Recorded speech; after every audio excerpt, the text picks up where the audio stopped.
Efendim merhaba, yeni bir günde yine birlikteyiz ve bugün haftanın son gündem özel programı.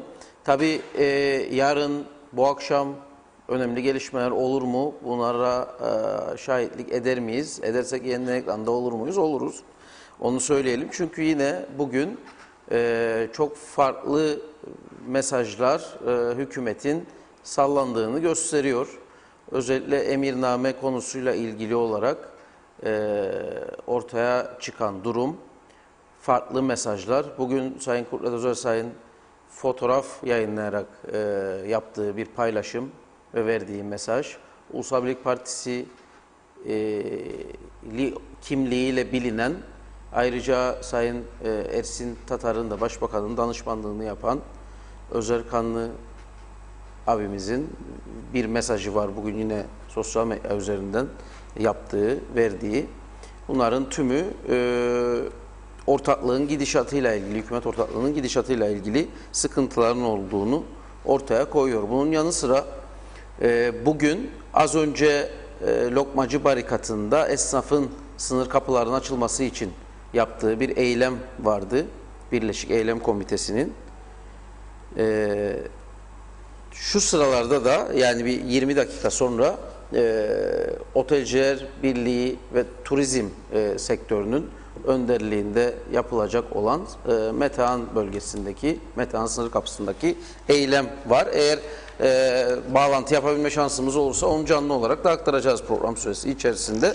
Böylesi bir gündemimiz var ve tabii Sayın Reşat Akar'ın da üzerine koyacağı yeni maddeleri, gündemi konuşmaya devam edeceğiz efendim.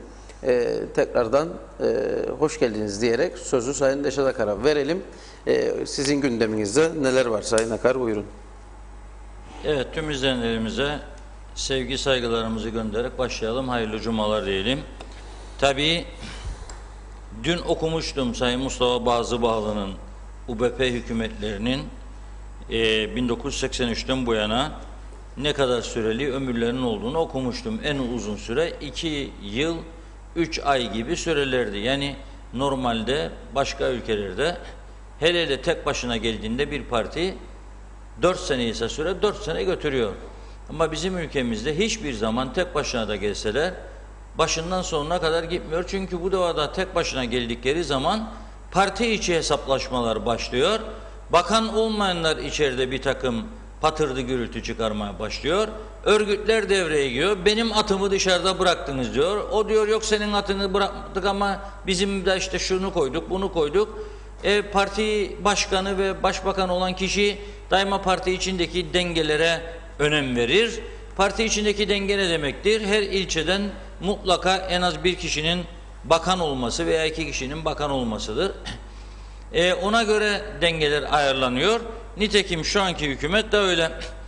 Bir Turizm Bakanı'nı görevden aldı. Girne bölgesindendi. Yeni atadığı Turizm Bakanı o da Girne bölgesinden. Daha önce de İçişleri Bakanı'ydı, şimdiki Turizm Bakanı. Dolayısıyla yani o görevi en iyi hangisinin yapacağı meselesi değildir önemli olan bölgeleri memnun etmek, dengeleri sağlamak. Şimdi peşin peşin söylüyorum. Bu sistem bizi mahvetti. Bu kadar büyük olanaklara rağmen, bu kadar elde ettiğimiz ganimetlere rağmen, Türkiye'nin akıttığı milyarlara rağmen bir türlü adam olamadı Kuzey Kıbrıs. Devamlı avcı açık, para ister. Para. Böyle bir durumda oldu. Halbuki bu ülke hiçbir kimseye muhtaç olmadan kendi ayakları üzerine durabilecek ve Güney Kıbrıs'a kıskandırabilecek kalitede, güzelliklerde bir ülke olabilirdi. Ama olmadı ve olması da mümkün değil. Hele bu saatten sonra çok daha zor bir süreç var önümüzde. Çünkü eski bolluk kalmadı. Eski mülkler kalmadı. Arsa yağmalamaları kalmadı. Dükkan yağmalamaları kalmadı. Hepsi bitti. Bavul turizmi de bitti. Normal turizm de bitti korona yüzünden. Dolayısıyla şu anda bu ülkeyi düzlüğe çıkarmak çok daha zor. Ve halen bu duruma rağmen ateş üstünde bir ülke var burada ve insanlar işsiz kalıyor, işlerini kaybediyor, parasız kalıyor, borçlarını ödeyemiyor, mahkemeleri de 20 binleri aşmış durumda dava dosyaları ama onlar sen onu istediydin, ben bunu dediydim, sen yapardın, ben yapmazdım. Ya siz hükümet programına koydunuz bu iskele eminnamesini. Daha sonra birileri, oralarda mülkü olanlar başladı, hangisine yakındır? UBP'ye yakınsa UBP'ye. Ya siz bunu nasıl kabul edersiniz, bu Halkın Partisi yaptığını? Bizi mahvedecek bu. Olmaz, bu Ayşegül Hanım'la uğraşmak lazım. Vurun Ayşegül Hanım'a her gün. Yani ben Ayşegül Hanım'ın da avukatı değilim, ayrı mesele. Yanlışı varsa da elbette eleştirilsin. Hem de en sert bir şekilde. Kimin yanlışı varsa ortaya dökülsün. Ama kişilerle uğraşmaya başlandı bu defa. Ondan sonra dönüldü hükümet krizlerine kadar getirildi konu. Şimdi bakıyorum, dün dinlettik. Yani her gün de aynı şarkıyı dinletmek olmaz ama bugün artık şart oldu. Yani arkadaşlarımız hemen hazırlasın, dinleyecek. Çünkü Hüseyin Özgürgün'ün sonra bugün Başbakan Ersin Tatar'ın üzerinde en etkili şahıs olarak tanınan Bayrak Radyo Televizyon Kurumu'nda yönetim kurulu başkanı Özer Kanlı hükümetin ortağına hodri meydan çekiyor bugün. Geçen defa Hüseyin Özgürgün hodri meydan çekmişti CTP'ye ama Serdar Bey'le bozuştular, eski bacanayla. Şimdi Özer Kanlı Başbakan Tatar'la görüştüğünü söylüyor. Çağırdı beni, gittim diyor, okuyacağım az sonra. O hodri meydan çekiyor. Kimin adına? Büyük bir ihtimalle Başbakan Tatar adına hodri meydan çekiyor. Ve yeni bir ikinci hodri meydan sürecine saatler var. Belki veya çok az bir zaman kaldı. Yarın o bir gün dediğimiz bir anda tam da gezici şirketi burada yarın araştırmalarına başlarken bence bu maddeyi de koysun. Ey Kıbrıs Türk halkı, siz bu siyasilerden veyahut da bu siyaset düzeninden memnun musunuz? Bir, ey Kıbrıs Türk halkı, siz bu şekilde hem parlamenter hem cumhurbaşkanı bu sistemle devam etmek ister misiniz yoksa istemez misiniz? Ey Kıbrıs Türk halkı, bu siyasilerden çektikleriniz yeter mi yetmez mi? Sorması lazım. Yeter artık. Bu kadar yıl geçti, hala daha hodri meydan çilesini vatandaş çekiyor bunun. Ya siz icraat yapmak için geldiniz, ülkeyi düzeltmek için geldiniz. Bir yığın vaatlerde bulundunuz bize. Ama başbakan olduktan sonra ve başbakan yardımcısı olduktan sonra 6 ay sonra dediniz yok biz bir yetinmedik. Bu inan başbakanlık hem yardımcılık yetmiyor bize. Cumhurbaşkanı olacak.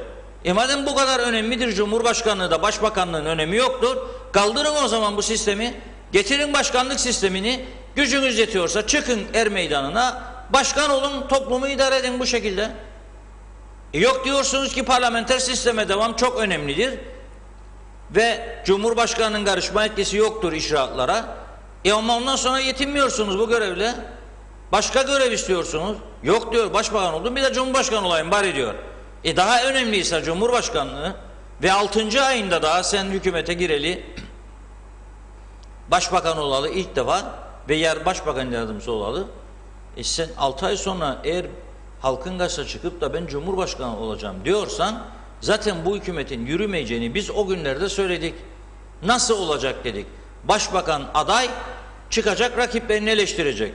Başbakan yardımcısı aday, o da çıkacak, rakiplerini eleştirecek. Yani mecburen Ersin Bey Kudret Bey'i eleştirecek. Mecburen Kudret Bey Ersin Bey'i eleştirecek. Nasıl anlatacak daha iyi bir aday olduğunu? Ötekilerini eleştirecek kendini yukarı çıkarmak için.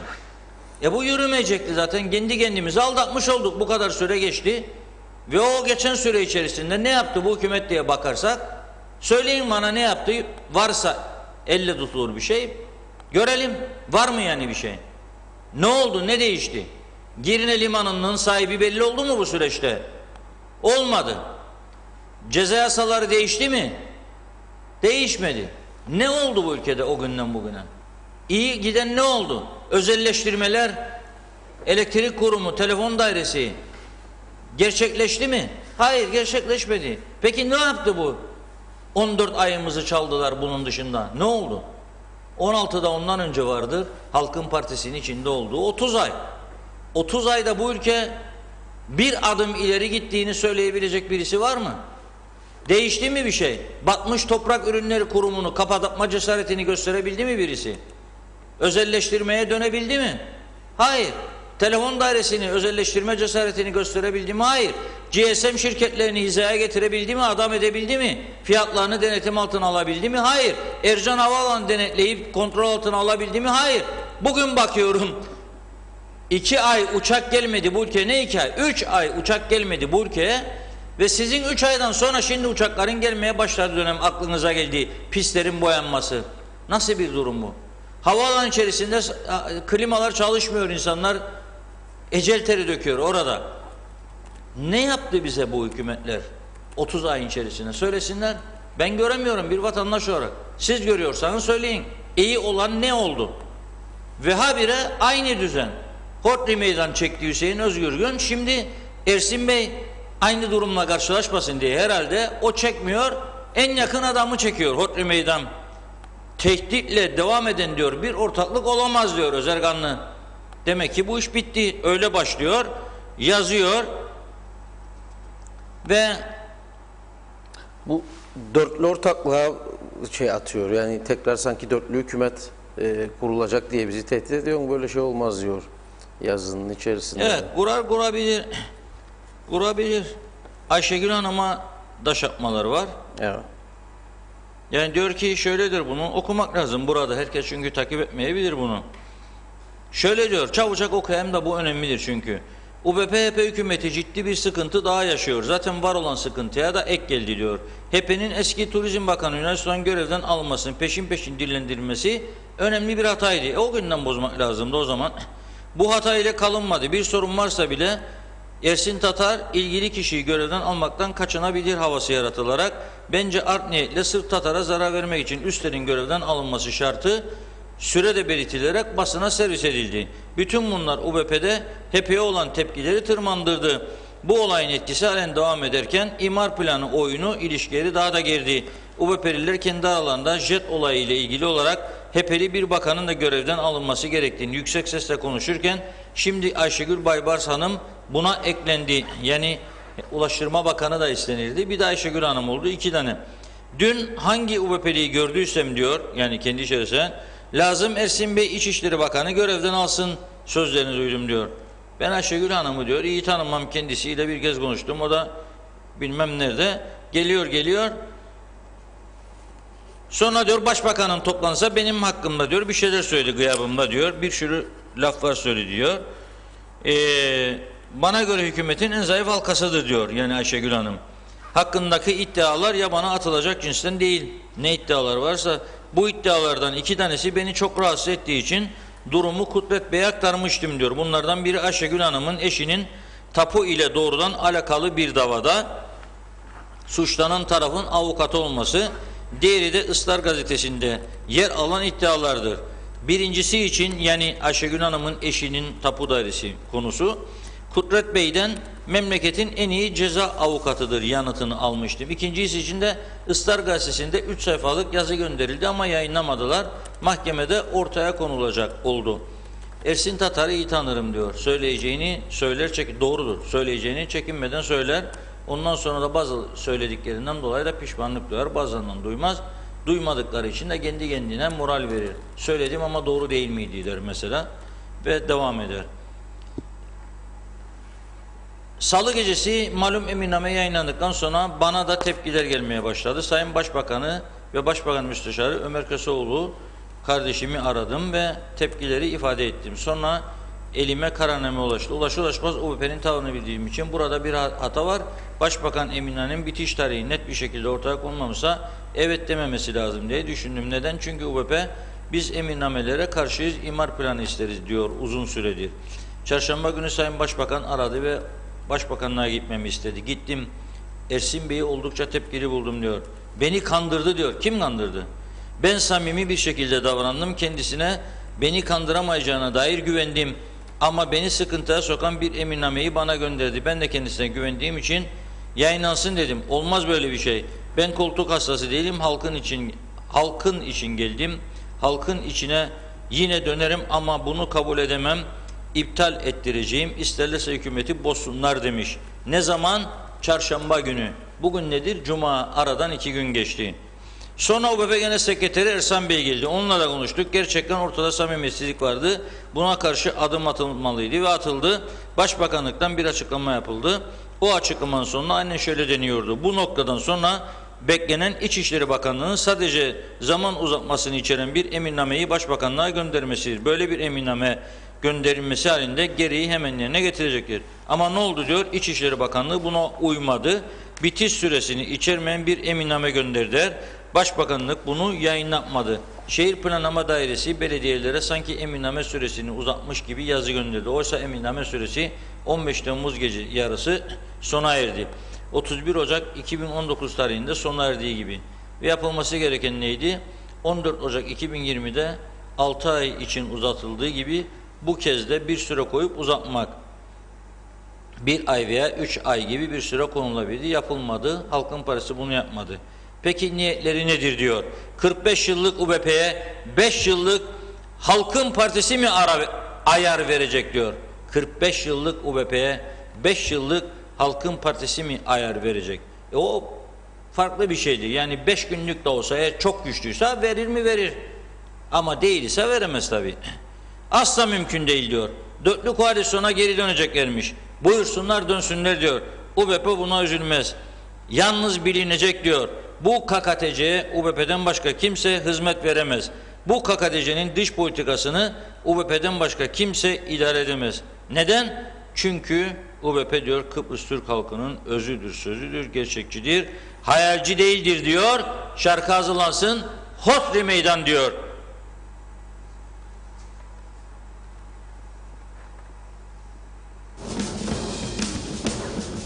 Hodri Meydan.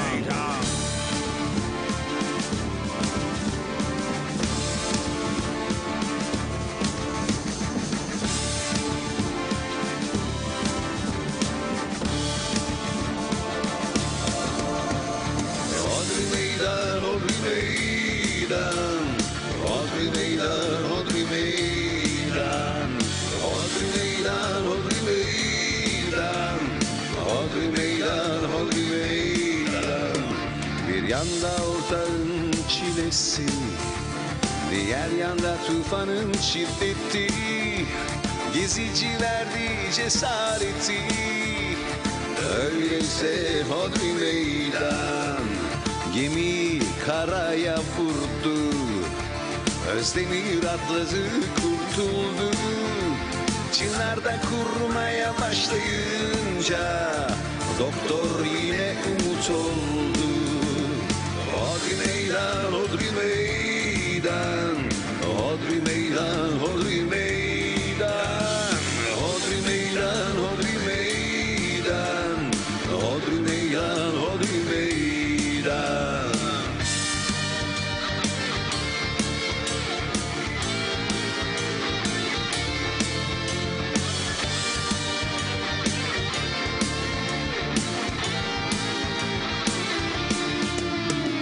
Kudret diyor haydi mahalleye, Cemal güveniyor reise, Çakıcı küprüyor her yerde, yeniden doğanlar sahnede.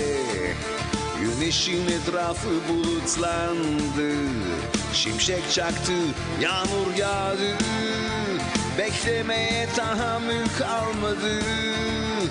Öyleyse hodri meydan, hodri meydan, hodri meydan, hodri meydan, hodri meydan, hodri meydan, hodri meydan, hodri meydan, hodri meydan, hodri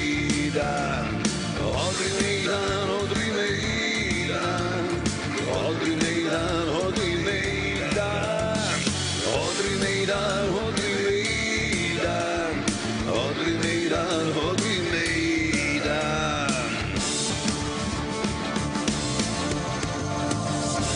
Hodri Meydan.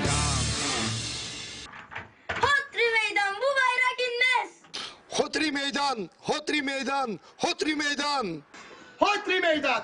Bu bayrakla Hodri meydan. Hodri meydan, hodri meydan. Hodri meydan, hodri meydan, hodri meydan.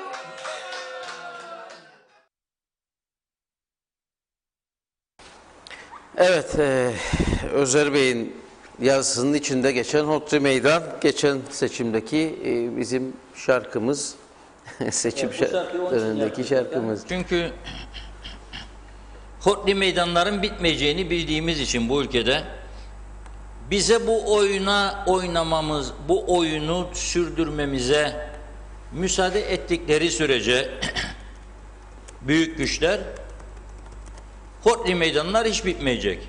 Çünkü bu siyaset kültürümüzdür artık.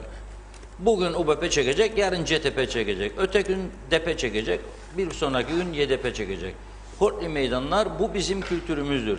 Yani içte ülke batmış, insanlar iflas etmiş, dükkanlar iş yapamaz duruma gelmiş, adamlar çocukların okul taksini ödeyemez duruma gelmiş, banka kredileri ödenemez olmuş, 2 milyardan fazla banka kredisi buharlaşmış, ödenemiyor, mahkeme aşamasına getirilmiş.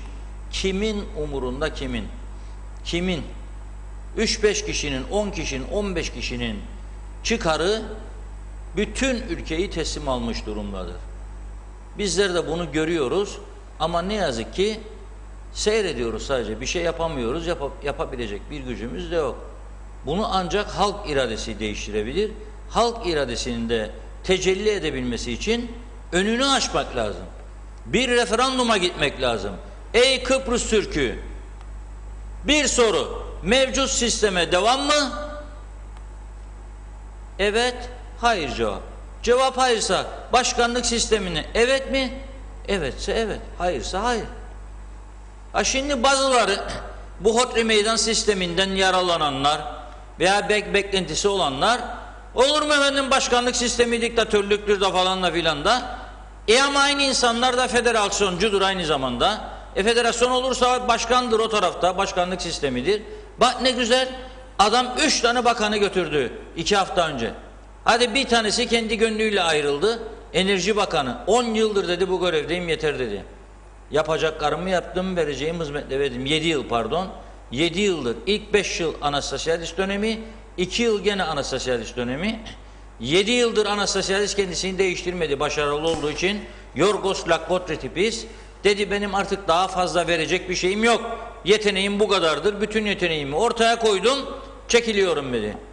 Anastasyadis çok zorladı kalsın, kalmadı gitti. Ama 2 tane bakanı çatır çatır aldı görevden. Bir tanesini aldı, Adalet Bakanı'nı yolladı, başsavcı yaptı.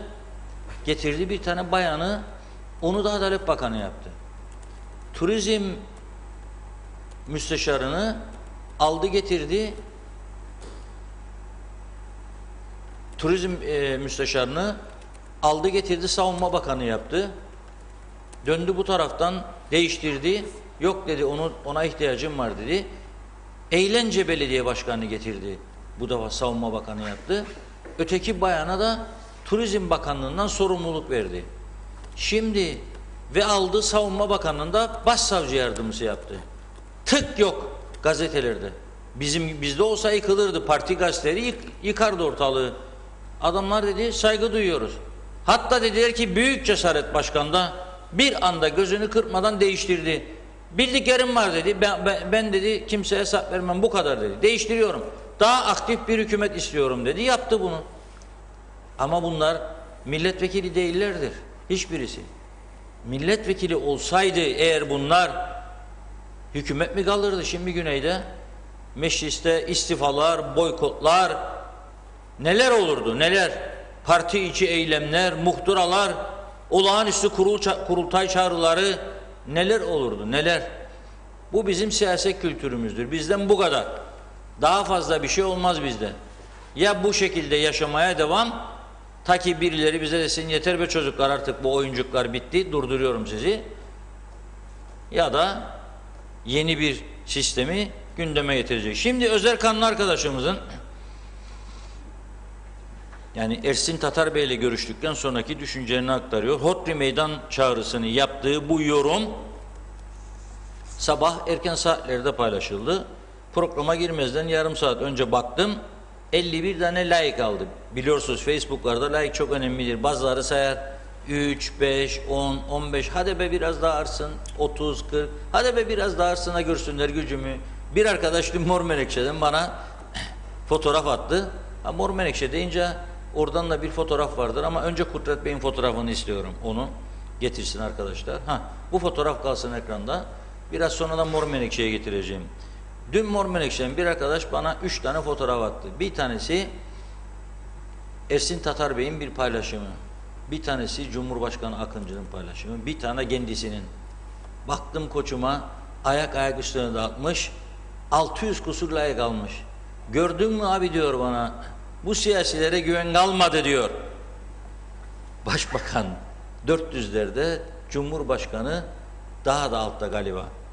Dedim dedim bak işte bu like'lara bak ve hazırlan dedim. 11 Ekim'e. Yok dedi. Benim öyle işim yok. Ama bak dedim like'lar çok.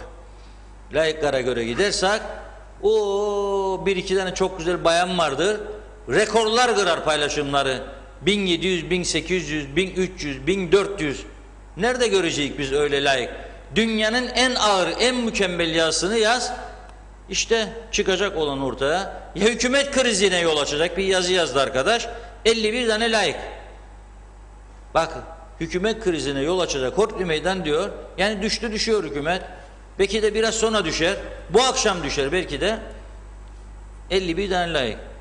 Kudret Bey de bunun üzerine saatler geçtikten sonra çok kısacık bir cevap veriyor UBP çevresine.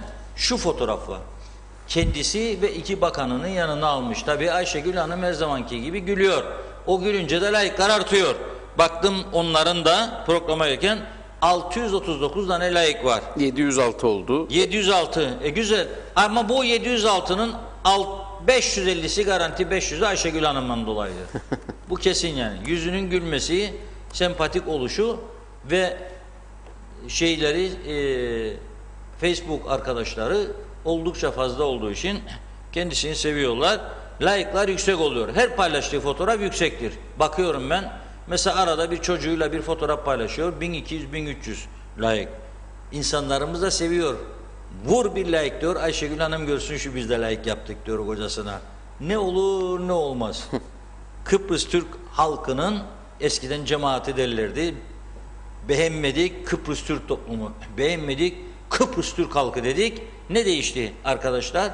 1970'li yıllardaki siyaset kültürünü arar olduk, arar. Nerede o eski ciddiyet bakanlarda, milletvekillerinde, müsteşarlarda, müdürlerde, ceket, gömlek, cilet gibi ütülenir giderlerdi, kravatlar. Ne güzel. Devlet dairelerine sakalsız kimse gidemezdi. Şimdi git bak bakalım adamı görün lamba suyucu Mehmet Efendi miden orada. Yok derler bu müdürdür. Aman Allah'ım. Yahu müdür ama bir pantolon giy ya. Yok da 4 tane de yırtık üstünde pantolon, kot pantolon giyinme orada. Ha müşavirmiş derler sonra. Müşavir de olsan 15.000 gelir ayda ya 13.000 gelir 14.000 gelir. Biraz da bakalım o da yok. Şöyle diyor Özelsay. Alnımız açık diyor. Herkesin saçlar döküldükten sonra benim mi açıktır alnım? Duruşumuz belli diyor. Omuz omuza durup toplum yararı için mücadeleye, çalışmaya devam edeceğiz. Arşivler vatan imdadına. Çıktık açık alınla 10 yılda bir her savaştan, 14 ayda bir Kudret Bey her savaştan açık alınla çıkıyor. Daha önceki hükümet 16 ay, bu 14 ay maşallah gitti gidiyor. Öyle bir de site var ya gitti gidiyor diye. Neyse fotoğraf güzelliğe kaldı. Bundan böyle bak Kudret Bey eğer bu fotoğrafı koymadan bu paylaşımı yapsaydı inanın 100-150'de kalacaktı layıklar. Ama bu fotoğraf girince layıklar 639. Sonra da bir buluşma yaptı. Doktor Hasan Topal yeğenimle ne güzel geçen gün mecliste bir şeyler konuşmaya kalktı. 40 yılda bir doktorum ne beni memnun edebildi ne başkasını memnun edebildi. Bir elde eleştiriler aldı. Bir de onunla buluştu. Çünkü parti içerisinde toplantılara en az katılan ve bazen de ayrılık mesajları gönderen birisi olduğu için milletvekilleri arasında onun tabii ki desteğini almak önemliydi. Bugün bu kadar işin içinde bir öğle yemeği de oynan yedi. Tahmin ederim doktorumun da aldı şeyini, ateşini ve uzlaştılar. Onun için şimdi ikinci Hodri Meydan dönemi hazır. Ya Kudret Bey diyecek ki noktayı koyduk. Bir ön toplantı yaptılar bildiğim kadarıyla. MYK'lar var partilerde biliyorsunuz. Parti Merkez Yönetim Kurulu. Her partinin var. Parti meclisi. Bir yığın insan toplanır odalarda. Herkes bir şey söyler. Tartışmalar. Beyin jimnastiği. İnanın bu tartışmaları ülke menfaati için yapsalardı bugün dünyanın en iyi ülkesi olacaktık. Yani o da daha güzel olması için. Kişileri düşünmeden. Yeni yollar, temiz çevre, pırıl pırıl. Sözde Çevre Bakanlığımız vardır. Memleket pislikten bitti. Ne yapıyor Çevre Bakanlığı? Çevre dairesi mesela. Araçlar, gereçler. Ne oldu? Bilmiyoruz. Fakat tam da bu tartışmalar yapılırken Londra'dan gelen bir mesaj var. Çok dikkatimi çekti. Kısacık bir şeycik. Cemal Aslan Bey Londra'da yaşar ama gözü kulağı hep Kıbrıs'tadır. Devamlı Kıbrıs'la ilgili yorumlar yapar. Milli konularda çok hassastır. Özellikle de doğal gaz konusuyla çok ilgilidir. Araştırır, bulur, buluşturur, haritalar yayınlar, bilgileri yayınlar. Bugün de hükümetle ilgili yayınladı. Hükümette diyor, UBP kanadında çatlaklar var diyor. Yeni müdahale, yerli üst akıl ve diyor ki Akıncı'nın 2. dönemi şimdiden hayırlı olsun diyor. Uzaktan bakıyor ya bize Londra'dan, Trafalgar Meydanı'ndan Kıbrıs'a bakınca daha iyi görebilir bizden. Biz burada dikili taşın etrafında dön babam dön, dön babam dön, dön babam dön. Yürütemiyoruz bu işi. Göremiyoruz başka neler var dünyamızda. Kendi kendimize bu arada bir değer biçiyoruz. Başbakanım diyor, bakanım diyor, vururum yakarım diyor. Bundan sonra Ünal Östel Bey de bakanıydı. Ayrıldıktan sonra ne oldu? Koltuk gittikten sonra bu ülkede hiç inanın arkanızdan bakan olmaz. Koltuktur önemli olan. Bakmayın biz de eleştirik vatandaşlar olarak. Ama koltukta oturan adama bakış farklıdır. Sayın Bakanım köyümüze hoş geldin der. Varsa da hellim o gün yaptığı testiden çıkar 2 tane hellimcik koyar arabaya. Bakanlıktan düştüğü zaman gittiğinde kahvede kimseyi bulmaz. Bakın Hüseyin Özgürgün başbakanıydı. Başbakan. UBP'nin genel başkanı. Sayın Genel Başkanım derdi. Hepsi bütün MYK'sı da, parti meclisi de, ilçe başkanları, ilçe heyetleri, kadın kolları, erkek kolları, dişi kolları, herkes Sayın Başkanım derdi Özgürgün'e. Sonra bir oylama yaptılar mecliste dokunulmazlığı için. Hepsi birden bütün arkadaşları dokunulmazlığın kalkması için el kaldırdı. Hepsi. Bir kişi sahip çıkmadı kendine. Sonra döndürdüler ki iyiliği için yaptık. Aklasın kendini madem bir şey yoktur. Öyle mi? Şimdi bundan sonra bakalım kimler için gündeme gelecek savcılık soruşturmaları. Bilemeyiz bunu.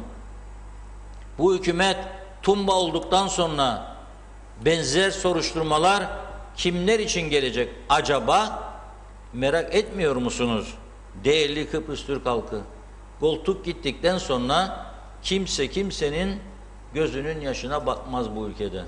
Böyle bakar, koltuk varsa başbakan köye geldi der ama bu hükümetin gideceği duyulduğu için bakınız bir fotoğraf gelecek ekrana şimdi. Bakınız buna.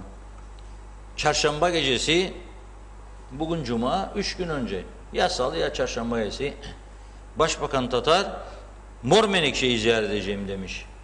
Bildirmişler köye örgütlere bu köyde 600 Mutluyaka. Bu Mutluyaka. Mutluyaka köyüne gideceğim demiş. 600 nüfuslu bir köydür Mutluyaka. Beraberinde de giderken arkadaşlar gitti. Kaymakamı görüyorum orada. Eski kaymakam daha doğrusu. Kooperatif İşleri Başkanı. Her ne kadar muhalefettir kendisine gününü gösterecek falan filan lafları var. Sayın Faiz Sucuoğlu o da orada. Baktım doktorum da biraz kilo almış, kravatlı, ceketli bu sıcak havada. Bir de şişman arkadaş görünür, tişörtlü. O da köyün muhtarı. Biz de gittik. Güzel bir de meyhanesi vardır Mutluyaka'da. Ana yolun üstünden geçerken bakınız. İmparator. Yan yana 3 tane meyhane vardır. Yolun içindesiniz, arabalar da geçer. Tanırsa sizi biri kornaya da basar. Siz de şerefe diye bağırırsınız kendine.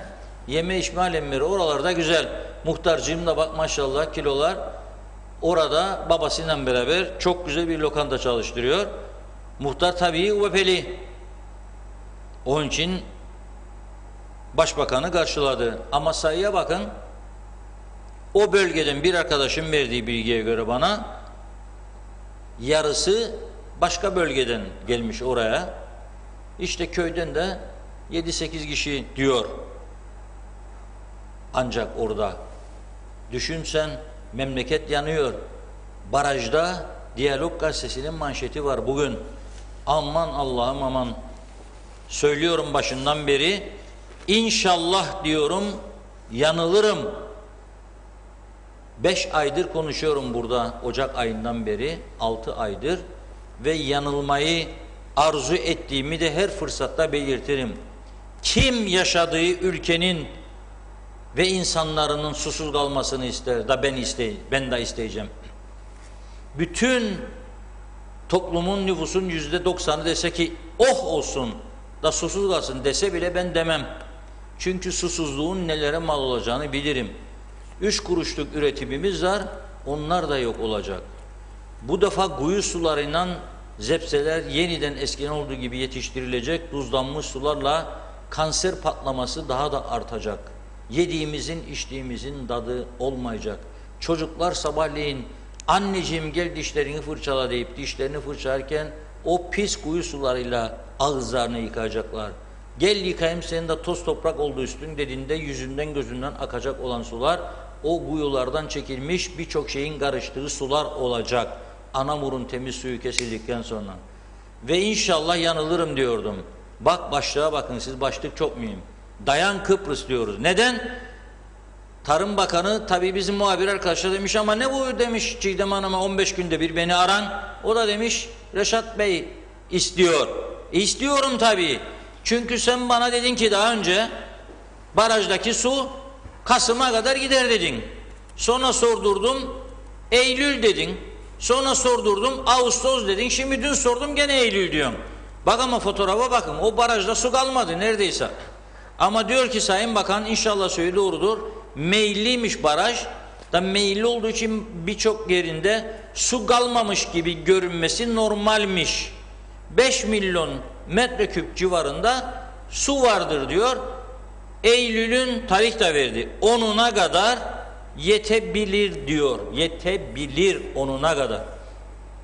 Eylül'ün 10'una 2 aydan az bir süre kaldı. Dediği doğruysa ben Ağustos sonunu bile öngörmüyorum orada bir vatandaş olarak. Çünkü o bölgedeki insanlarla da konuşuyorum. Soruyorum orada yaşayanlara. Barajı devamlı takip ediyorlar. Onlar diyor 15-20 gün gitmez bu su. Hadi diyelim biz 1,5 ay süre verelim. Ağustos'un sonuna kadar. Yazdır, sıcaktır, havalar 39 derece, 40 derece sıcaklık buharlaşıyor su oradan. Bir de tüketim artıyor. Adam sabah çıkarken duş alıyor evden, akşam gittiğinde bir daha alıyor. Dolayısıyla su tüketimi de artmış oluyor. Ve ne oldu peki da bu su kesildi? 6 Ocak tarihinden Temmuz'un 17'sine borular kopmuşmuş. Nasıl koptu? Hani denizaltı geçse bile boruların yanından bir şey olmayacaktı. Hadi onu da unuttuk. Hadi koptu doğaldı. 6 ayı geçti. Olmadı mı borular? İkinci defa ihaleye çıkmışlar ki bu ihale 550 milyon civarında bir yeni ek paraya mı olacak? Parayı da Türkiye ödeyecek diyorlar. Kim yapacak? Fırat Pen firması. Yapabilmek için borular çok uzun ve kalın olduğu için orada imal edilmesi lazımmış. Dolayısıyla Anamur'da o yere yakın boru fabrikası kurdular. Gezici fabrika. Ve imalat başladı. Sayın Bakan diyordu ki Haziran ayında imalat bitecek, Temmuz ayında borular döşenecek. Haziran ayında borular bitmedi, Temmuz ayında da döşeme olmadı. Şimdi soruyoruz Sayın Bakan'a, boruların yapım işlemini devam ediyormuş. İmalat süresi devam ediyormuş. Ne zaman bitecek? Bilmiyorum diyor. İmalat süresi bitecek. İnşallah biter bu ay içerisinde sonuna kadar. Ağustos'ta da takılır da susuzluktan kurtuluruz. Ağustos'ta takılması için ayrı bir ihale lazım. Ayrı bir firma, ayrı bir işlem gerekiyor. Denizin içinde kolay değil. Borular takılacak, birleştirilecek, sabitleştirilecek. Kolay iş değil. Dolayısıyla diyor, Gumköy'den diyor, günde 12.000 ton su bombalamaya başladık. 12.000 ton su günde Gumköy. Merak ettim, araştırdım. Allah Allah, Antalya'nın yanında da Gumköy var. Acaba dedim başka bir yerden mi gelmeye başladı su? Yok ya dediler. Güzelyurt'un Gumköy'ü. Güzelyurt'un Gumköy'ünde gumlar çıkardı 2 sene evvel ne kadar o kuyulardan. Da şimdi son 3-4 sene anamur suyu yüzünden durmuş, dinlemiş, aküferler güçlenmiş ve dolayısıyla yüklen babam dediler, üstüne yüklendi. Ne kadar götürecek o su da bizi belli değil tabii. Ciddi bir konu var. Bunlarla kafa yoran bir tane vatandaş, siyasetçi vatandaş diyorum yani. Yok. Bakıyorum o taraftan oturdukları yerden herkes birbirini ortaya meydan çekiyor. 50 yıllık partiye sen mi laf söyleyeceksin? 5 yıllık partide ben de büyüdüm artık aklım keser, geliştim falan filan. Yok o emirname öyleydi, yok bu böyleydi, yok o girirdi, bu girmezdi. Tabii her partinin de güçlü adamları var. Özellikle OBP'de çok etkili kişiler var. Diyor ki geçirirseniz bu emirnameyi yanarsınız ha diyor. Bırakmam peşinizi diyor. Başlarım bombalamaya her gün sizi diyor. Başka şeyler de yaparım. Dolayısıyla onlar da ona uymak zorundadır. Ve böylece bir yeni senaryo ile karşı karşıyayız. Yeni bir hodri meydan süreciyle. 11 Ekim'de seçim var, Cumhurbaşkanı ve bu hükümet bozulursa şimdi dörtlü veya üçlü hükümet kolay mı kurulsun? Mümkün değildir. O yüzden buradan çağrı yapıyorum. Bu hükümeti bozarken, hodri meydan çekerken bir karar alsınlar bu iki parti, çünkü mecliste çoğunluk ellerindedir.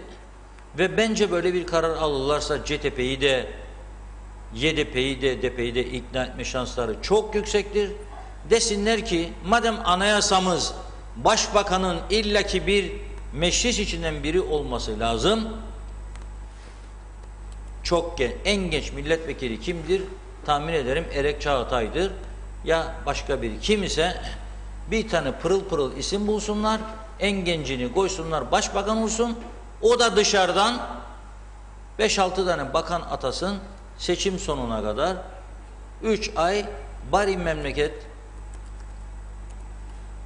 bu şekilde seçime götürsün bu yeni hükümet ülkeyi. Çünkü aksi halde seçim dönemi göreve gelinecek. Gene müdürler, müsteşarlar alınacak görevlerden da bir yığın kıyım olacak. Bunu kaldırmaya tahammülü yoktur bu ülkenin. O yüzden bunun yerine bu öneriyi lütfen dikkate alsınlar. Bir en genç kişi olabilir veya bir bayan olabilir meclisin içerisinden. Ayrılsın partisinden, o da bağımsız oldum desin bugünden itibaren. O bağımsız milletvekilini görevlendirsin Cumhurbaşkanı. Alsın 5-6 kişi dışarıdan. 3-4 ay, inanın ki 3-4 senede yapılmayan işi dışarıdan gelecekler. 3-4 ay içerisinde ta seçim olsun da bitsin. Da genel seçime de gidilecek mutlaka ondan sonra. Bu ülkede biraz işler olur, hiç olmazsa. Biraz işler olur. Bakın Sağlık Bakanı'na 2 hafta kadar önce bir arkadaş bir toplantıdaydık. Telefon açtı. Dur dedi. Ben dedi arayayım dedi. Pilliyi dedi benim telefonuma çıkar dedi. Ara bakalım dedik. Aradı. Konuştu. Verdi bana. Sayın Pilli dedim. Siz gittiğiniz bir örgütün yerinde PCR testi yaptınız dedim. Öteki örgütü gücendirdiniz dedim. Niye dedim o tarafa da PCR yapmazsınız dedim. Kaç kişidir dedi bana. Vallahi kaç kişi üye varsa o kadar. 200, yok 200 kişi dedi. Mümkün değil dedi. Yoktur elimize malzeme. Şimdi bakarım anlaşma imzalamış, bütün gazetecilere bedava PCR yapacakmış. Kaç kişi? 1000 kişi. Bayraklı'da sunma var sadece 600 kişi. Hepsi gazeteci sınıfına girer. Teknisyeni de, odacısı da, çaycısı da 600. Ötekileri bütün kurumlar, kuruluşları koy. Takı var, tanıtması var, tanıtmaması var, enformasyonu var. Gazeteler var, 21 tane gazete var. İnternet gazetesi, çıkan gazete, çıkmayan gazete, bilmem ne bilmem ne, web TV'ler falan. 1500-2000 kişi. Sonra da bana diyeceksin sen, İngiltere'den gelenlere öyle parayı da koyacağım, seni turist gelecek ya da anasını babasını görmeye gelecek Kıbrıslı Türkler. Yok kardeşim, yok doktorum, sakın ha. Bana da bedava vereceksin demektir, gazeteciyim ama istemem. Yazık, günahtır. PCR'ım yok elinde dedin. Daha 15 gün evvel ne kadar bana elimde malzeme yok dedin. Ne yapacağız dedin. 300 lirayı 200 liraya düşürdün gariban vatandaşa. Yok.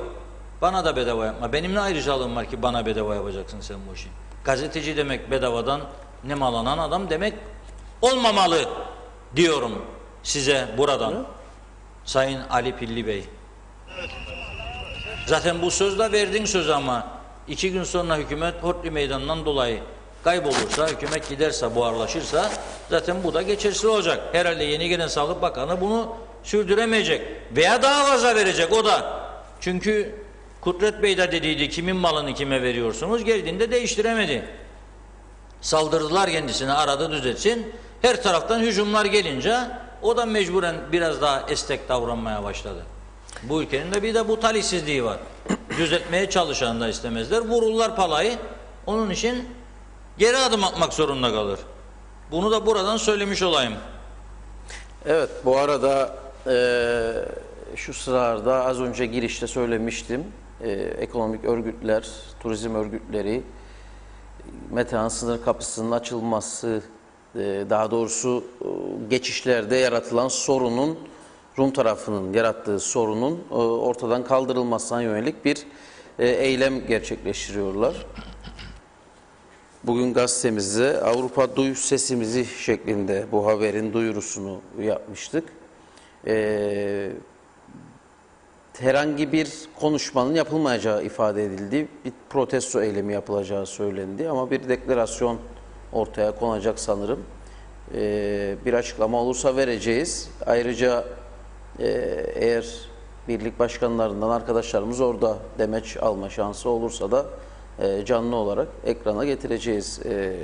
Eylemin önemi bir hayli büyük biliyorsunuz Rum tarafı, çünkü vatandaşlar dışında güneye gelip kuzeye geçmek isteyen hiçbir yabancı turisti geçirmiyor sınır kapılarından. Öylesi bir karar aldı. Tüm insan hakları kurallarını hiçe sayarak. O yüzden böylesi bir noktayı da ekonomik örgütler protesto ediyorlar şu anda, görüyorsunuz. Canlı yayınlar bunlar. Metehan sınır kapısındaki İngilizce olarak da pankartlar, dövizler hazırlanmış.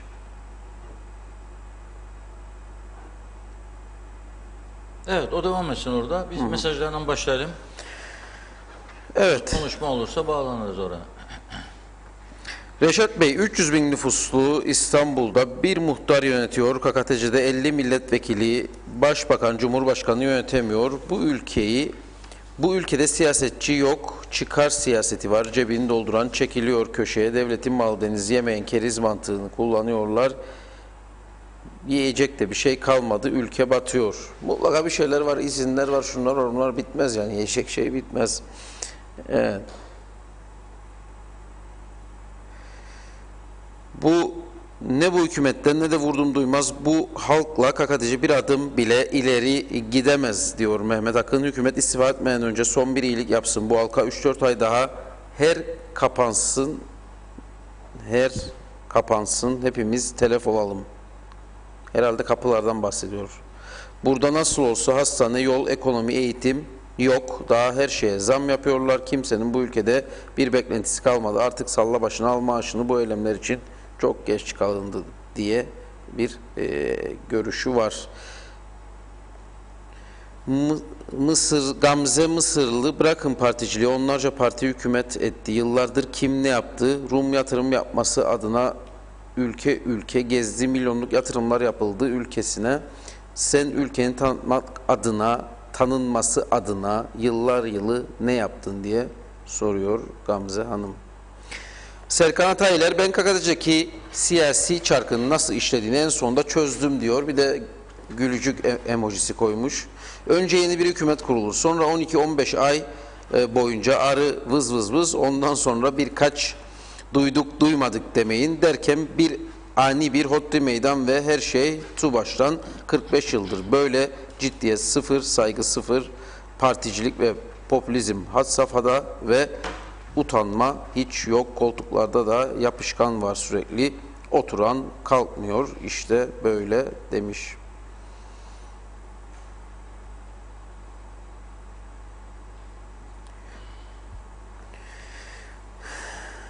Doğan Falyalı, yani köye gidince 2 hellimcik da mı verilir? Bari bir de köy tavuğu eklese, kendi de bir ziyafet çeker diyerek o da böylesi bir kinaye yapıyor. Kıbrıs milli yemeği magarna bulli sefalar olsun diyor. Bu eskiden de magarna bulli. Bulli mi kaldı köylerde? Çok az. Bulli de kalmadı. Herkes hazır gider bakkaldan alır bulliyi. Şimdi eskiden bahçede koşan tavuk, free range, koşan tavuk, onu keserlerdi, atardı tencereye. Köylü bir misafir gittiği zaman kaynatırdı, suyuna da makarna yatardı. Muhteşem olurdu. Naneli de hellimi üstüne gezdirirdi. Muhteşem, ama kalmadı köylerde. Çoğu köyde yok artık. Çok az köyde, belki ben görmedim yani. Haluk Şahin, halkın izniyle bunlardan kurtulacağız. Sayın bakanlarımızdan koltuklardan gitme zamanı geldi artık Reşat Bey demiş Haluk Bey de. Haluk Şahin, ya Hero ya Mero bunları Yenicami mahallesindeki bisikletçi rahmetli Şahuri bile toplayamaz. Ali Korun yaşasaydı yeşil develi sabun satardı, anca temizler bu kirliliği diyor Tamer Mehmet. Hayırlı yayınlar güzel insanlar, sizi hiç kaçırmıyorum, aynen devam, öpüyorum demiş. Kim? Fuat Erkun. Cevdet Birey, başkanlık sistemi gelse de krallık sistemi de gelse hiçbir şey değişmez. Bu toplumun artık önemli oranı kanser gibi yozlaşmıştır. Kimse bu ülkeyi sevmiyor. Yolda giderken etrafınıza bakarsanız pislikten geçilmiyor. Yozlaşmayan devlet kurumu kalmadı. Herkesin tek derdi var, o da dere akarken kütük toplamak. Türkiye ne yollarsa KKTC onu yer. Devran da bu şekilde 150 yıl daha devam eder. Bunun dışında her türlü tartışma ve konuşma beyhudedir. Diyelim, bakalım bir konuşma var, verelim hemen yayına. Sessiz kalmayacaktır.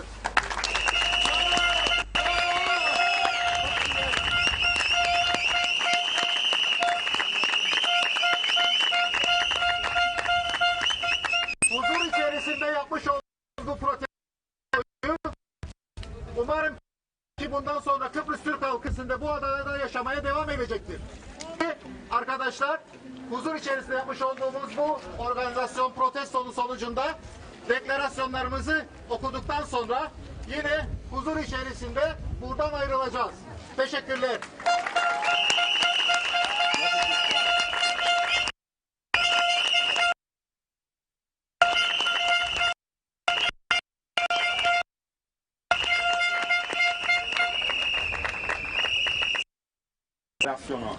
Bizler bu deklarasyonda imzaları bulunan örgütler olarak kara kapılarındaki geçişlerin yasa dışı ve keyfi bir şekilde engellenmesini kınıyoruz.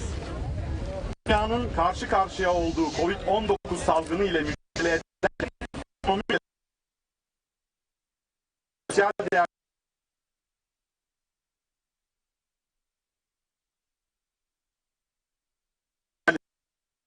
korumak için de çeşitli önlemler uygulamaya çatma ciddi bir dile vermekteyiz.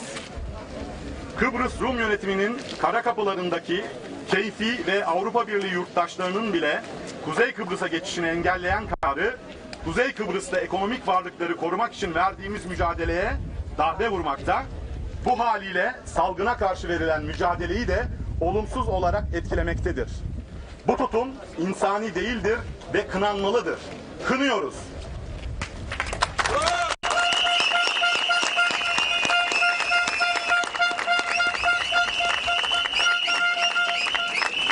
Birliği yurttaşlarının ada üzerinde dolaşımının engellenmesi Avrupa Birliği hukukuna açık bir aykırılık oluşturmaktadır.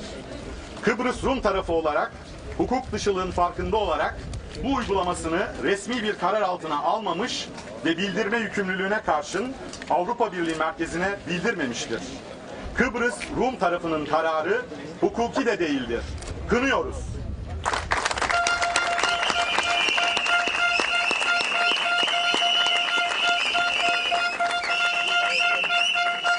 Kıbrıs'ta 1963 yılından beri devam etmekte olan bir sorunun varlığı herkes tarafından bilinmekte ve başta Birleşmiş Milletler olmak üzere bütün uluslararası örgütler ile belli başlı dünya devletleri bu soruna görüşmeler yoluyla karşılıklı kabul edilebilir bir çözüm bulunmasını beklemektedirler. Kıbrıs Rum tarafının bu ve buna benzer keyfi uygulamaları Kıbrıs sorununa barışçıl bir çözüm bulunmasına vurulmuş büyük bir darbedir. Kınıyoruz.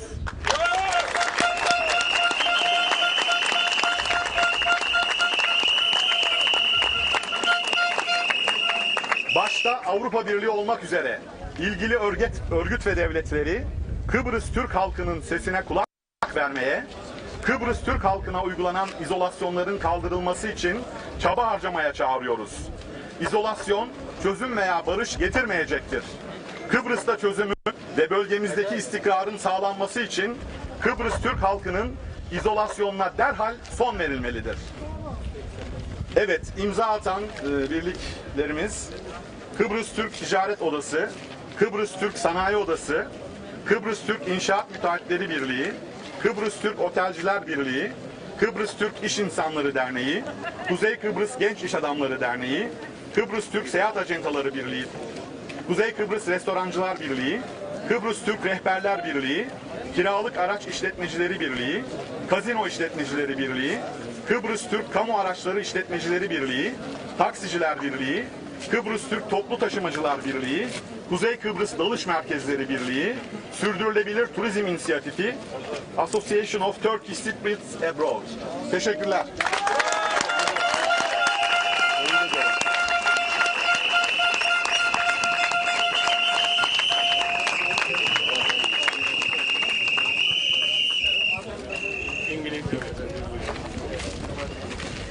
İngilizce metni dinliyoruz. Deklarasyon İngilizce metni. Değerli basın mensupları hoş geldiniz. Değerli arkadaşlar hoş geldiniz. Hoş geldiniz bin kere.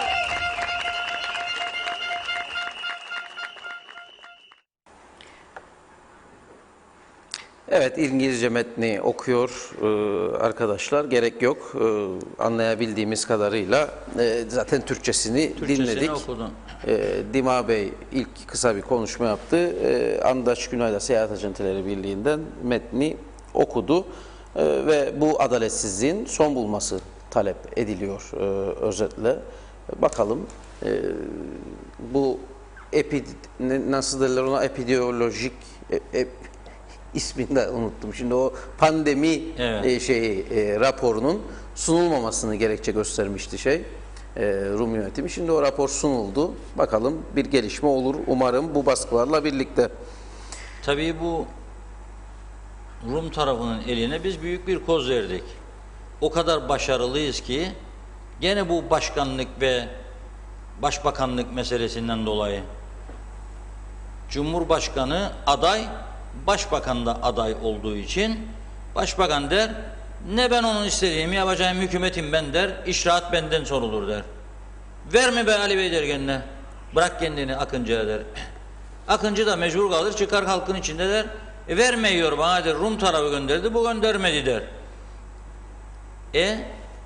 Rum da bunları her gün tercümelerini, medyada çıkan haberlerin tercümelerini alır, okur ve ona göre eylem kararı alır.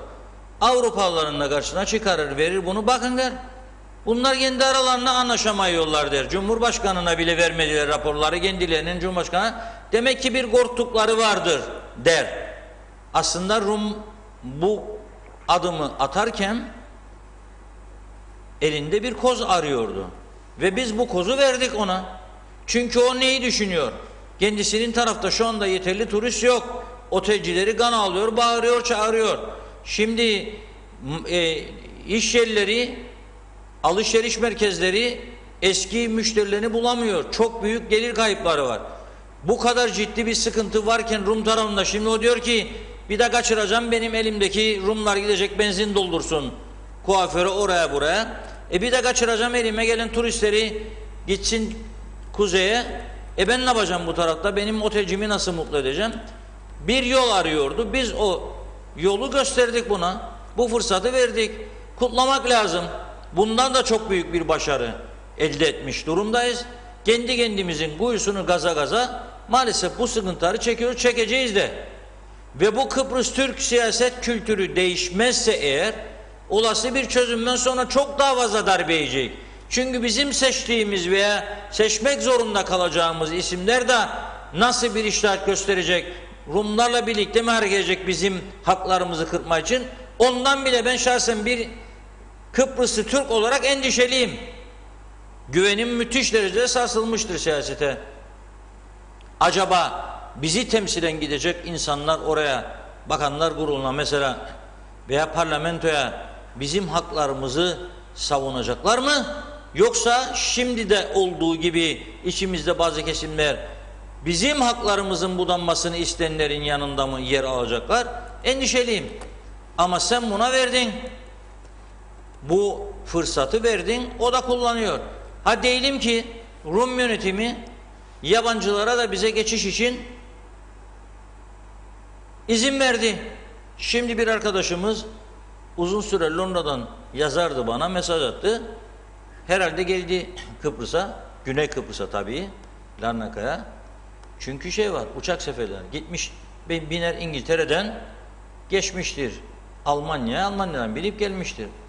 İngiltere'den başlamadıysa bile seferler binip gelmiştir oradan. Ve diyor ki kuzeye geçmek istedim diyor. Rum tarafı dedi ki onlar PCR ister senden.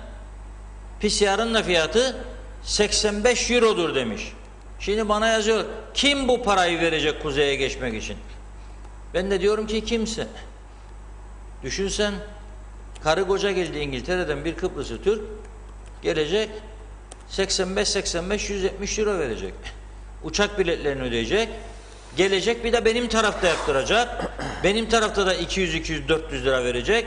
7 gün karantinaya girecek, günde 265 Türk lirası karantina yerinin parasını ödeyecek. 7 çarpı 265. Bittiğinde karantinası 1-200 daha verecek. Bir PCR daha yaptıracak. Biz aslında orada eylem yapanlara söylüyorum. Esas sizin birinci eylem kapınız KKTC hükümetinin kapısı olmalıydı. Sağlık Bakanlığı ve Başbakanlık. Esas ambargo oradan geliyor. Rum'dan önce. Nasıl? Biz kendi kendimize ambargoyu koymuş durumdayız zaten. Yani eylem kapısı, evet, güzel, eylem yapmak güzel. Çok istedim, ben de çok da teşvik ettim. Gitmesi lazım. Biraz sesimizi Rum tarafına artık duyurmamız lazım. Bize bu ikide bir de bu ambargoları uygulamasın diye. Ama bir de iç ambargo var, kendi kendimize uyguladığımız. Bunların da artık ciddi bir şekilde gündemde tutulması lazım. Çünkü havaalanında bu yetersiz önlemlerle insanlara ikide bir de karar değiştirerek 2 günde bir beyin şaşırtmacası yapmakla biz bu işin üstesinden gelemeyiz. Bak şimdi biz konuşurken hükümet gitti gidiyor dedik ya, bu akşam da gidebilir. Bir mesaj geldi. İlginçtir mesaj. UBP Genel Sekreteri Ersan Saner demiş ki eminname yürürlükte değil demiş. Bundan sorumlu İçişleri Bakanı Ayşegül Baybars da demiş ki eminname geçerlidir. Biri diyor yürürlükte değildir, biri diyor geçerlidir. Şimdi gelin damattan memnun değilse ve ben seninle gerdeğe girmem diyorsa, damat da gelinin bu halinden şikayetçiyse ne yapmaları lazım? Ayırmaları lazım evleri. Bir an önce. Ne de toplumun kafası karışacak bu kadar sorun var iken. Yüzlerce kişi aylardır para alamıyor, otel çalışanları perişan veya düşük maaş alıyorlar. İnsanlar evine ekmek götüremiyor. Can derdinde, geçim derdinde eylem yapıyor. Bunlar bu tarafta geçerliydi, geçerli değildi. Yok kardeşim, Ne emirnamenizi ister bu vatandaş, ne de bu tartışmanızı ister. Yapamıyorsanız alır şapkayı gidersiniz. Yapamıyorsanız alır gidersiniz. Ha ne olacak? Ne olacaksa olacak.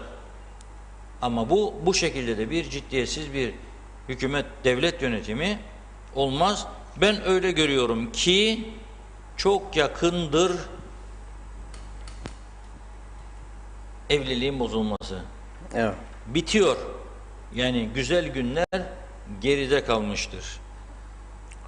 Evet, Mustafa Bazıbağlı Bey dün UBP'nin hükümetlerini yazmıştı. Okudum ömürlerini. Şimdi bu da tabii çünkü dörtlü gelebilir diyorlar ya, yani gene CTP'li. Onun için bugün de onu yazmış. Gerçekten kutluyorum, araştırma yaptı, bize de yardımcı oluyor bu şekilde. Onu yazmış, CTP'nin koalisyon sürelerini. 13.1.2004 tarihinde diyor, CTP-DP koalisyonu kuruldu diyor. 6 ay 27 gün sürdü ömrü diyor. 9-8-2004'te tekrar CTP-DP koalisyonu kurulmuş. 7 aycık sadece. 8-3-2005'te çok da severler birbirini anlaşıyor ki hep CTP-DP. DP ile CTP gerçekten birbirlerini çok seviyor. Müthiş aşıklılar birbirlerine. 8-3-2005 CTP-DP koalisyonu 1 ay 18 gün. 26-4-2005 CTP-DP koalisyonu 1 yıl 5 ay. 25-9-2006 CTP-ÖRP koalisyonu 8 ay 9 gün. 4-6-2007 CTP-ÖRP koalisyonu 9 ay 7 gün. 11-3-2008 CTP-ÖRP koalisyonu 1 yıl 1 ay. 6-6-2013 CTP-DP koalisyonu 2 ay 26 gün. 2-9-2013 CTP koalisyonu 1 yıl, CTP-DP koalisyonu 1 yıl 1 ay. 10-10-2014 CTP-DP koalisyonu 9 ay 6 gün. Tabii şeyi Mustafa Bey koydu mu ikinci sefer? 16-7-2015 CTP-UBP koalisyonu 5 ay 10 gün. Yani hep bak gördüğün gibi DP 3 defa öpmüş. Ondan sonrası tümü DP, bir tane de UPP ile var. Ama bir tanesini eksik bıraktı. Bir de dörtlüsü var, dörtlü. Bu şimdikinden önce. Hodri Meydan sonrasında CTP, HP, DP, TDP. Bir de dörtlü var. Tarihe geçecek şanlı bir dörtlü koalisyon dönemi daha vardı. Kaç yüz tane adam gene gittiydi o dönem görevden. Bütün bakanlıklardan müdürler, müsteşarlar, basın temsilcileri, bazı bakanların 3'e çıktı basın danışmanları. Bak ama sen düşünebilir misin sen? Uzay merkezini idare eder adam, onun için 3 tane lazım. Bütün dünyayla iletişim kuracak. Bak ama sen 3 tane basın danışmanı. Bu ne demek biliyor musun?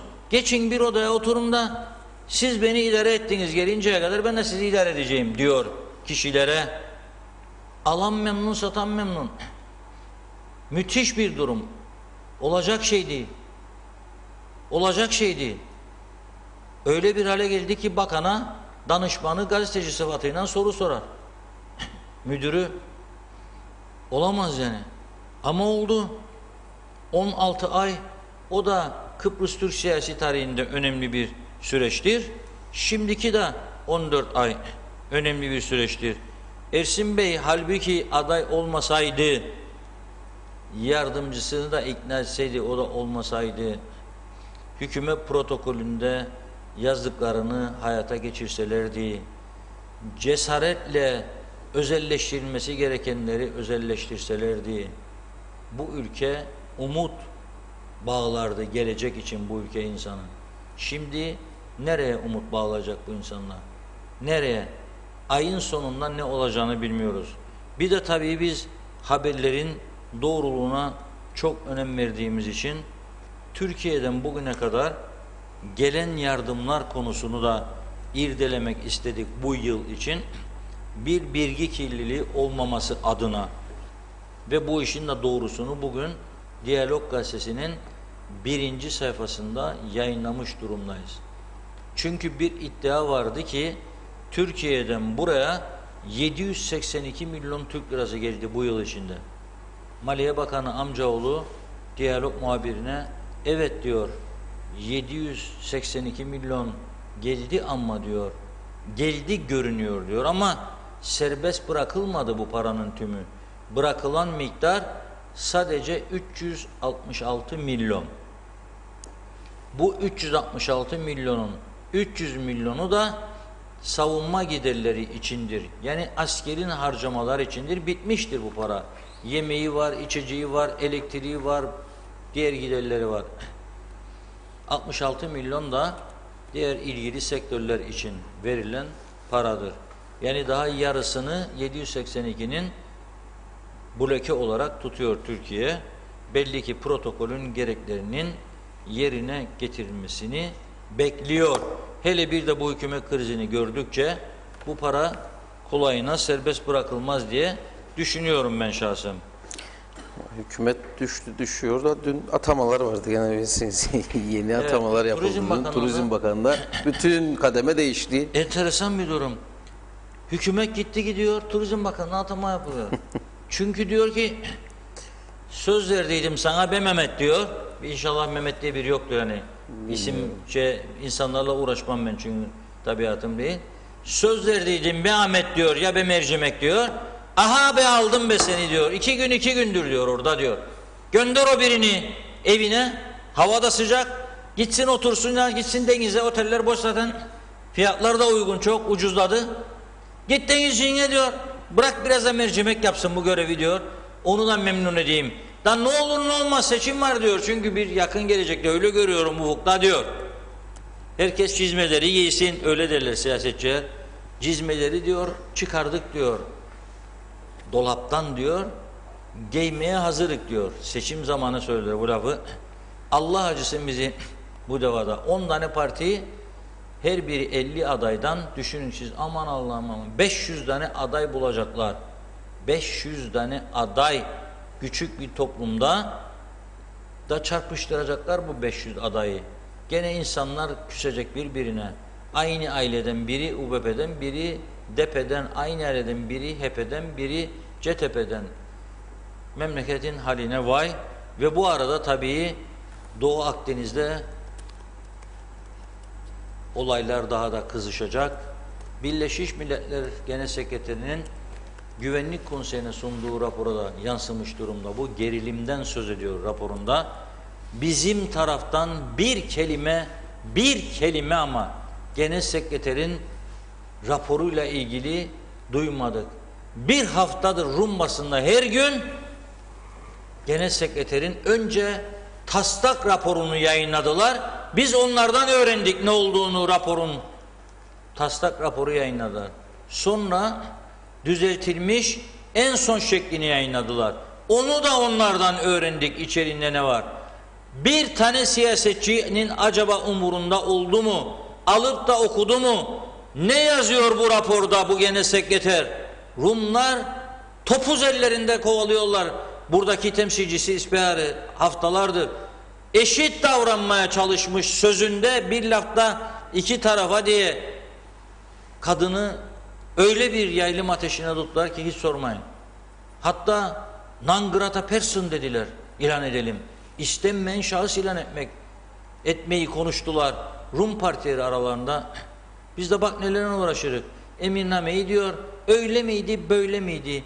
Dediydin de demediydin. Getirdiydin de getirmediydin. Vay senin başında kırılsın, vay benim başıma kırılsın. Vay onun kocası böyle yaptı da bu işleri götürdü, bunun da bununla götürdü. Ya neyse, bu kadar yeter. Tabii bir taraftan da üzülüyorum. Pire'deki Türkler dağılıyor. Sadece burada değil. Kalktılar bir eylem yaptılar. Geçemiyordu insanlar kendi vatanlarına. İki toplumlu yerde yaşıyorlar. İsterler de geçsin. Covid-19 önlemleri dediler. Ballozu herkes vurdu. Bir o balloz bu taraftan, bir bu taraftan. Eylem yaptılar. Şimdi İngiliz diyor ki o bölgelerin diyor sorumlusu benim. Patron benim diyor. bu eylem yapanları diyor, hepsini mahkemeye verdim diyor. Muhtar da dahil. Evet. Durup durduğu yerde şimdi mahkemeye gidiyorlar ve bir an önce de gün almışlar. Tam da 20 Temmuz'dan 2 gün sonra 22 Temmuz günü mahkemeye çıkarıyorlar. Egemen İngiliz üst bölgesinde eylem yapmışlar, baş kaldırmışlar yönetime. Muhtar da diyor biz İngilizler için yapmadık ki bunu diyor.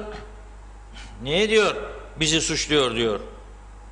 Biz diyor büyük mağduriyetler yaşadık diyor.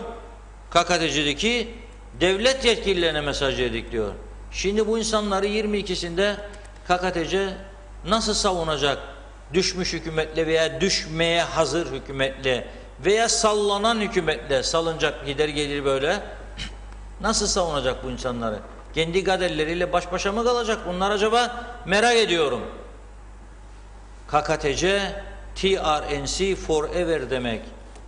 Slogan olarak güzeldir de onu yaşatmaktır mühim olan. İster tanınsın ister tanınmasın.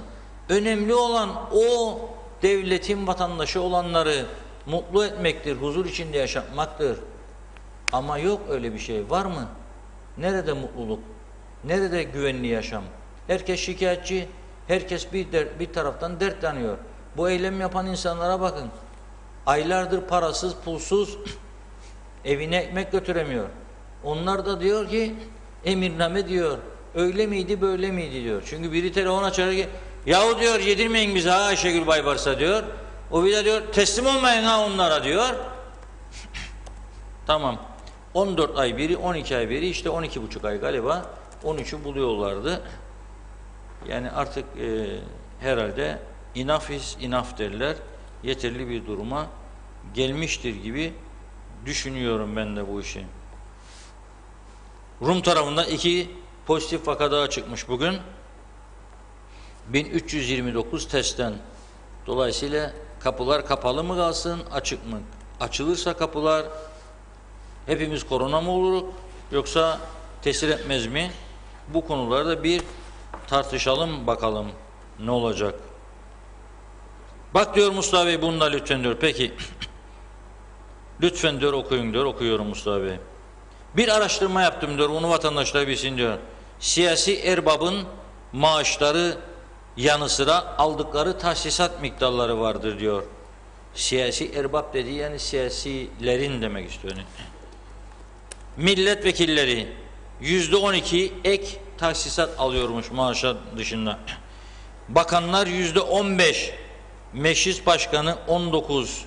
Onun için Angolümlü'ye kaptırmadılar koltuğu, tutuyorlar orada.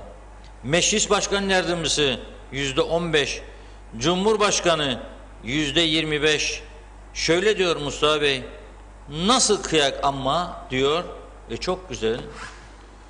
Sonra da diyor asgari ücretliye diyor 1500 TL'yi bile ödemediler diyor.